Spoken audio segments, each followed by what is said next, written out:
On a quiet morning, a professor walked into class carrying nothing but a large, empty glass jar. He set it down on the desk and looked at the students without saying a word. Slowly, he reached under the desk and pulled out a bag filled with large, heavy rocks. One by one, he placed them into the jar. When no more would fit, he looked at the class and asked a simple question. "Is the jar full?" The students looked at it, nodded, and said, "Yes, the jar is full." The professor smiled. He bent down again, and this time lifted a bag of small pebbles. He poured them into the jar. The pebbles slipped neatly into the open spaces between the rocks, rattling as they filled the gaps. He asked again, "Is the jar full?" The students laughed this time. They hesitated, but most still said yes. Without a word, the professor reached for one more bag, this one filled with fine sand.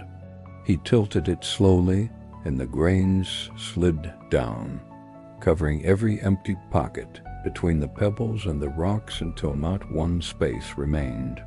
"Now," he said, "is the jar full?" The class laughed even harder, realizing the trick.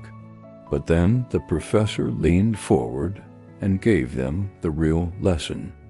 "If you pour in the sand first," he said, "if you let the tiny distractions of life take up your time scrolling through endless feeds, chasing errands, answering pings and notifications, then you will never have space left for the things that matter most.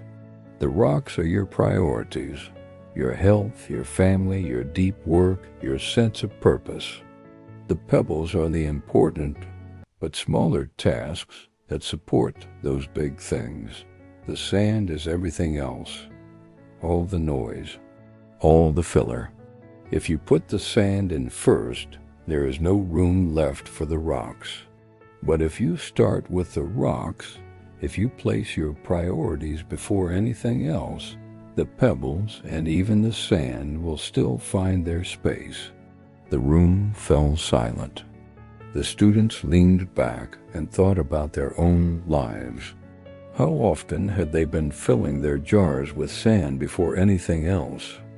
This is the truth of the story. Your day is the jar.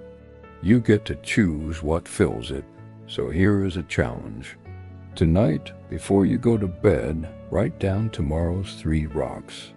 The 3 things that truly matter. Put them on your calendar before the noise of the world can steal your focus. Protect your rocks, and the pebbles and sand will still fit around them. But if you fail to guard them, your jar will fill with nothing but sand. And life is too short for jars of sand. Follow for more wise tales that help you simplify your day and protect what matters most.